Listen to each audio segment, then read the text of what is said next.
Primeiro, ao encontro de Lula com Biden. O presidente Lula se reuniu com o americano Joe Biden nesta sexta-feira na Casa Branca. O encontro preenche um hiato na relação entre o Brasil e os Estados Unidos, que se estendia desde a vitória de Biden sobre Trump em 2020. Biden já estava à espera de Lula quando o presidente brasileiro chegou para a sua 5ª visita à Casa Branca, a primeira do mandato atual. Um encontro com forte simbolismo político. Biden foi um dos primeiros chefes de Estado a dar os parabéns a Lula pela vitória nas eleições e tinha a intenção de vê-lo antes mesmo de assumir a posse. Lula preferiu esperar. No encontro de 20 minutos, Biden e Lula falaram sobre os pontos em comum. O americano disse que a questão climática é o maior desafio dos dois países. O presidente brasileiro respondeu, citando que o governo adotou a política de desmatamento zero na Amazônia e fez duras críticas à gestão Bolsonaro sobre o meio ambiente. A defesa da democracia também foi amplamente abordada no encontro. Lula disse que os dois países devem trabalhar juntos para evitar que um 6 de janeiro, dia da invasão do Capitólio, se repita. Disse ainda que reassume o país depois de um presidente que se isolava internacionalmente e cujo mundo começava e terminava com fake news. Foi nesse momento a única interrupção de Biden no discurso. Ele deu uma risada discreta e disse, "Sounds familiar", ou seja, parece familiar. Depois, numa reunião ampliada, participaram ministros dos dois países. Havia expectativa de um anúncio de recursos dos Estados Unidos para o Fundo Amazônia, o que não aconteceu. Eu não discuti especificamente um fundo amazônico. Eu discuti a necessidade dos países ricos assumir a responsabilidade de financiar todos os países que têm florestas. Agora, o que eu posso dizer é que ele vai participar do Fundo Amazônico. Outros democratas, como o senador Bernie Sanders, também se encontraram mais cedo com Lula. Os assuntos foram meio ambiente e economia. E em entrevista exclusiva à âncora da CNN Internacional, Cristiane Amanpour, Lula afirmou pela primeira vez que a Rússia errou ao invadir a Ucrânia. Lógico que ela tem o direito de se defender. Lógico que ela tem direito de se defender, até porque a invasão foi um equívoco da Rússia. Ela não poderia ter feito isso. O presidente também tentou explicar por que negou o pedido do chanceler alemão Olaf Scholz para enviar munição do Brasil à Ucrânia. Eu falei, se eu mandar, eu entrei na guerra. Eu falei, se eu mandar, sabe, as munições que você está pedindo, eu entrei na guerra. E eu não quero entrar na guerra, eu quero acabar com a guerra. Eu não quero entrar na guerra, eu quero acabar com a guerra. De volta para a análise, Christopher, começo com você. 3 pilares aí do encontro: fortalecimento da democracia, respeito aos direitos humanos, crise do clima. Na crise do clima, o Lula poderia ter voltado para casa com um trunfo, uma vitória expressiva, que seria a entrada dos Estados Unidos no Fundo Amazônia. As apurações que chegam de Washington, da nossa colega Patrícia Campos Mello, da Folha de São Paulo, são de que havia expectativa ali de 50 milhões de dólares, se não me engano, mas acaba vindo algo bem genérico no comunicado, dizendo apenas que os Estados Unidos se compromete a discutir com o Congresso. Bem, quando começa assim, a gente já sabe que vai longe. O que aconteceu? Por que essa vitória não veio, Christopher? Não, pois é, acho que isso foi a frustração do encontro de hoje, né? Eu acho que o governo americano estava sinalizando que vão entrar nesse fundo, de fato acho que vão. Imagino eu que tem um processo também orçamentário de aprovação do lado do Congresso, que não é trivial.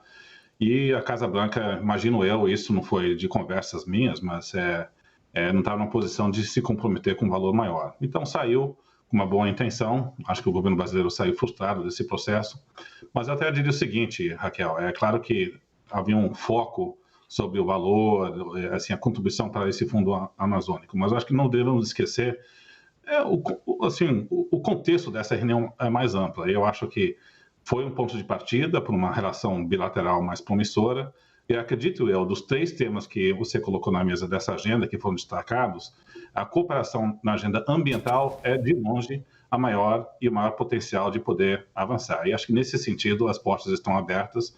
E, no fundo, o ganho para o Brasil é menos o valor da continha do Fundo da Amazônia, mas você estabelecer canais para poder abrir linhas de financiamento e investimentos para essa área como um todo. Daniel, você que está em Brasília, o Christopher disse, o governo saiu frustrado porque não conseguiu especificamente o Fundo Amazônia, mas abriu um canal de conversa, isso seria uma vitória. O que você sente daí? O governo está frustrado ou considera uma vitória? Eu sinto, Raquel, boa noite a todos, é que o governo brasileiro consegue um primeiro passo na direção do que estava buscando, que era reinserir o Brasil num papel de protagonista nas discussões de clima e de meio ambiente, onde o país já tem um destaque histórico e onde houve um pequeno período de 4 anos de ausência nesse protagonismo. O Brasil sempre foi considerado parte da solução e não parte do problema em meio ambiente e discussões climáticas. Nos últimos tempos vinha sendo considerado parte do problema, não da solução. Talvez por coincidência a gente tenha tido hoje um número bastante promissor do INPE que divulgou uma queda de 61% nos alertas de desmatamento na Amazônia em janeiro. Janeiro não é um mês tradicionalmente de muito desmate, é um mês de chuvas na Amazônia, mas foi um primeiro sinal, talvez, de que o discurso de mais atenção para políticas ambientais talvez esteja começando a surtir algum resultado, embora isso seja prematuro. É só um bom sinal. Agora, o Fundo Amazônia entrou no comunicado conjunto de uma forma um pouco condicional ali, mediante análise do Congresso nos Estados Unidos, que é como tem que ser. Alguns outros pontos que são caros para a diplomacia brasileira e talvez até pouco factíveis, reforma do Conselho de Segurança da ONU, que era um tema ao qual o governo Bolsonaro dedicava pouco ou nenhuma atenção, também volta para o comunicado conjunto com um apoio dos Estados Unidos à iniciativa. E outro ponto que é um trunfo diplomático para o Lula, não agora, mas para o ano que vem, é o aceite, a concordância de Joe Biden de vir ao Brasil em 2024. Já viria normalmente porque o Brasil vai ser presidente do G20 e vai haver uma cúpula em um mês ainda não definido, mas mais provavelmente no final de 2024, dos líderes do G20. O Biden se compromete a vir para o Brasil também numa visita bilateral em comemoração aos 200 anos de estabelecimento das relações diplomáticas Brasil e Estados Unidos. Orival, vou jogar um outro ponto para você, que o Brasil também parece ter cedido um pouco em relação à sua pretensão inicial, talvez isso tenha sido até bom, mas as informações que a gente tinha, que os negociadores brasileiros estavam um pouco receosos de uma condenação mais firme da Rússia. E ela vem no comunicado, estou até procurando o trecho aqui, mas ela diz, os dois países lamentam a violação da integridade territorial da Ucrânia pela Rússia, textualmente, e entendem a invasão como uma violação do direito internacional. Por que o Brasil cedeu e finalmente cedeu? Essa é a posição do Brasil, de que a invasão da Ucrânia é uma violação do direito internacional. Já era a posição no governo Bolsonaro e não mudou e não tem como ser diferente, né? Assim, até o Celso Amorim, quando o Lula ainda era candidato, o ex-chanceler e agora assessor especial do presidente, né? Digamos, o ideólogo da política externa brasileira, da política externa do PT, ele disse em entrevista a nós aqui na CNN, a uma pergunta minha, ele falou, não, claro, é uma violação do direito internacional, isso é um ponto pacífico. Mas né? Lamentar a violação da integridade territorial da Ucrânia pela Rússia, isso já estava claro também? O Brasil condenou, votou condenando na ONU, no Conselho de Segurança da ONU e na Assembleia Geral, condenou a invasão e tal. O que o Brasil não cede, né, e isso fica claro nas declarações do Lula depois de falar com o Biden, na entrevista coletiva e também na entrevista exclusiva à CNN, em considerar que precisa dizer para a Ucrânia que é preciso parar a guerra, né?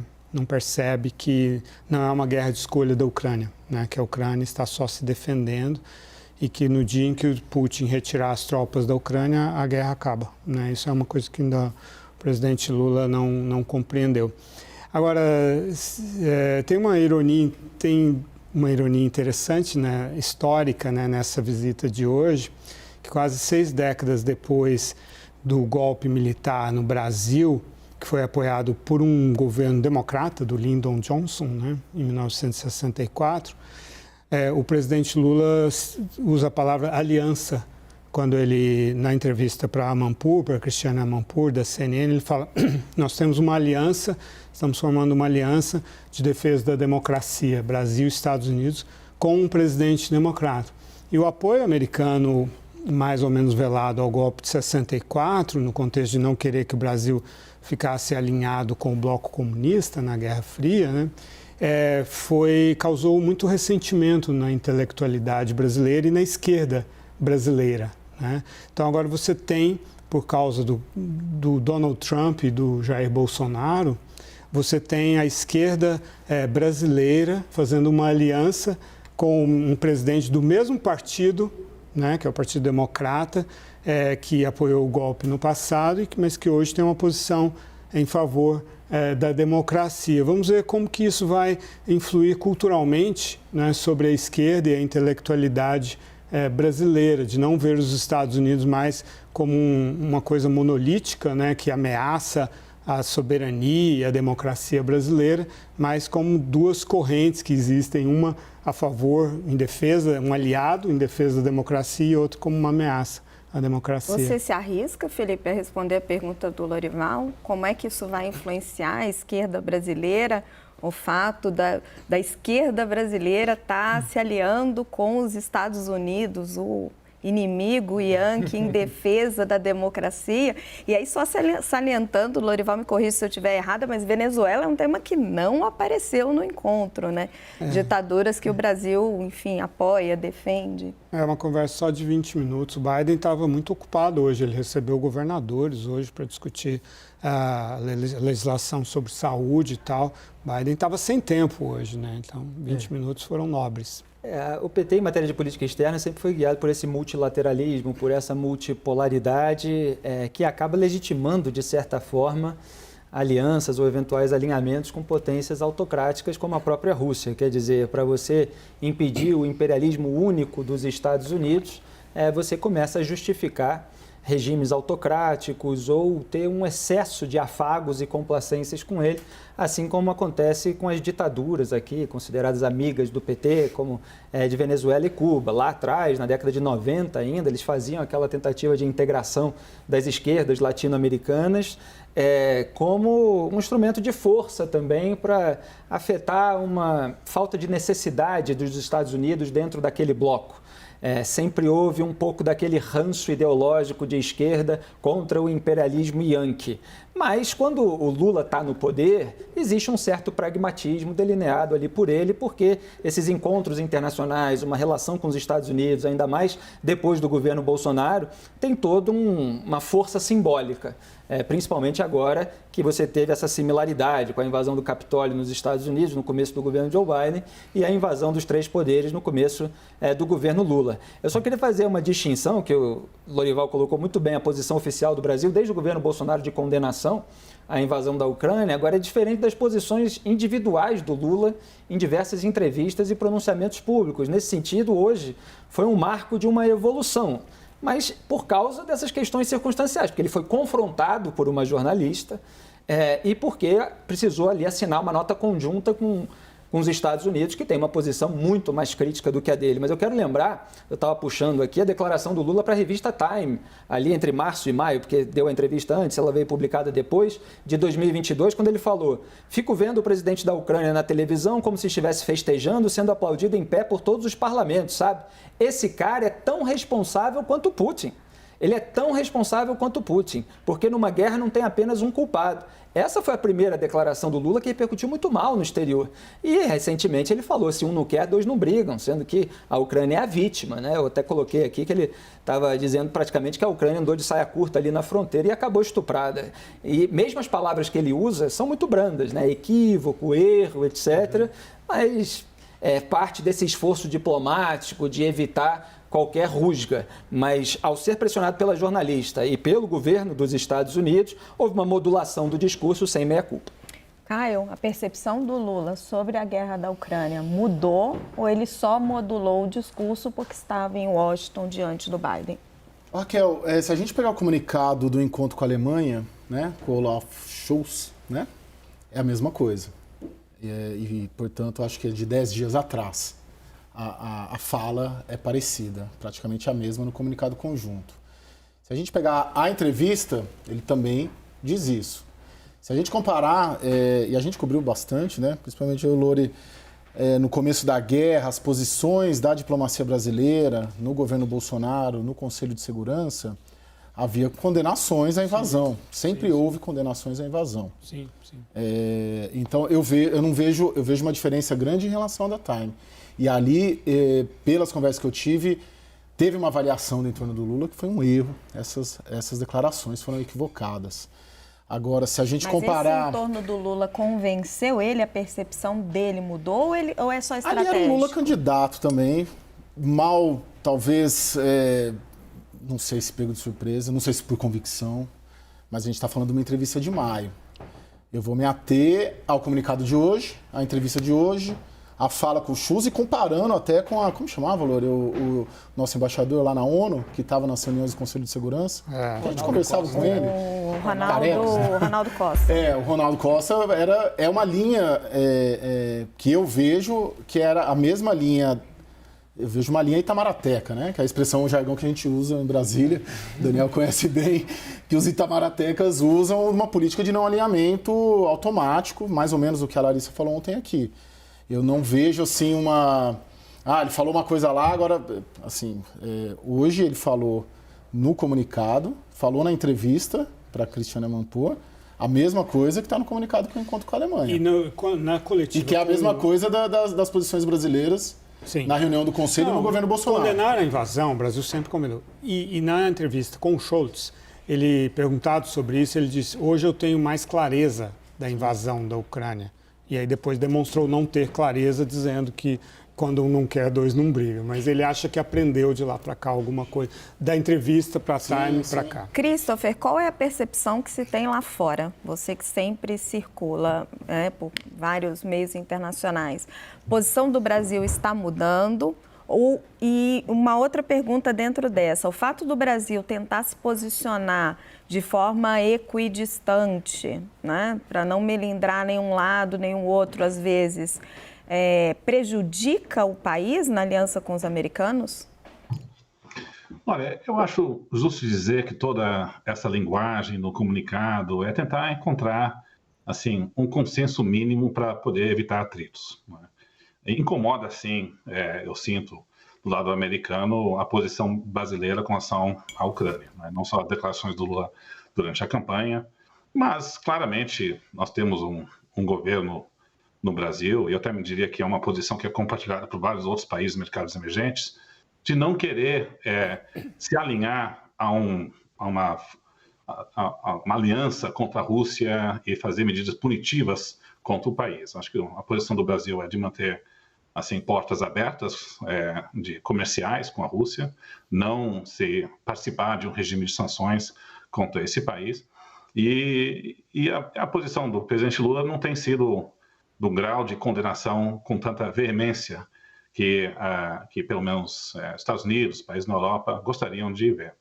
Mas eu acredito que não vai ser um tema que vai prejudicar a relação bilateral entre Brasil e Estados Unidos e minar a agenda prioritária, que eu acho que a Casa Branca enxerga uma agenda em comum. O presidente Biden vê muita semelhança na posição dele com a posição do Brasil, né? Dois presidentes que sofreram com seus invasões nos dias 6 e 8 de janeiro, respectivamente. Eu acho que tem um alinhamento importante na pauta ambiental. Então, no fundo, o esforço na Casa Branca, e eu acho que também compartilhado em Brasília, é para tentar evitar que esse tema venha a gerar um atrito. O segundo ponto que eu também diria que existe um desconforto lá do americano é a possibilidade de um ativismo diplomático brasileiro exacerbado. E acho que existe a lembrança do governo Lula, quando ele era presidente, né, de tentar se colocar como intermediário assim, na crise com o Irã, na época. Então, quando o presidente Lula começa a colocar, vamos ter um grupo de países que não estão envolvidos para tentar mediar um conflito, acho que dentro a visão da Casa Branca né? Não criticar abertamente, mas evidentemente relembra um grau de desconforto que foi criado naquela época. Mas acho que esses dois aspectos que, pelo menos do lado do governo americano, incomodam um pouco, não vão interferir na agenda mais ampla. Acho que existe uma extrema boa vontade.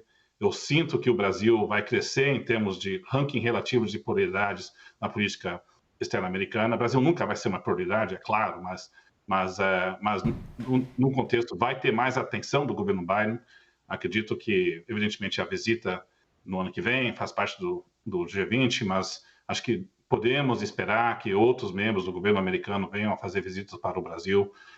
Então, acredito que a relação vai ser mais extensa e mais profunda. Não é? Isso, no fundo, esse que é o importante. Esses dois outros temas são agravantes, mas não acho que vai interferir. Daniel, o Christopher mencionou, né, que essa posição do Brasil de se colocar como possível mediador poderia desagradar, melindrar os americanos. Na entrevista para Manpur, tem determinado momento em que o Lula diz: eu reconheço que o Brasil não tem toda essa relevância, mas eu quero trabalhar para tentar acabar com a guerra. Você acha que ele desistiu desse papel de mediador entre Estados Unidos e Rússia, eventualmente conversando com a China? Acho que não desistiu nem um pouco. Quando a gente conversa com os formuladores de política externa mais próximos ao Lula, e aí, obviamente, a primeira e maior referência é o ex-chanceler Celso Amorim, uma lembrança sempre muito vívida é de 2003 do famoso Grupo de Amigos da Venezuela, em um momento de tensão muito grande entre Hugo Chávez, então presidente, e oposição.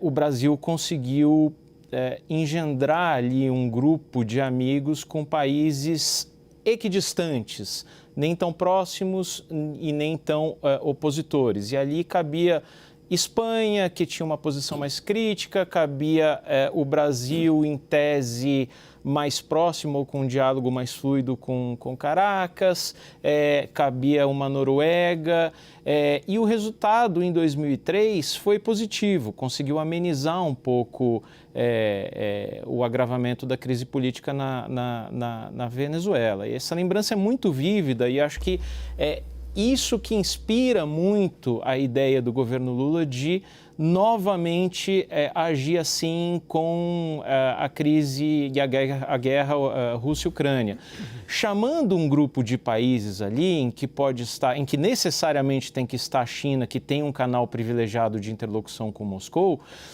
mas chamando um grupo de países como a Indonésia, como um ou outro asiático, como um ou outro africano, que tenham condições de facilitar um diálogo fora do sistema das Nações Unidas, porque a visão que se tem aqui hoje no Itamaraty e no grupo do Celso Amorim é que a ONU sequestra o Conselho de Segurança da ONU sequestra esse debate e inviabiliza encaminhamento de qualquer outra iniciativa. O Conselho de Segurança tem a Rússia com poder de veto, tem a China com poder de veto.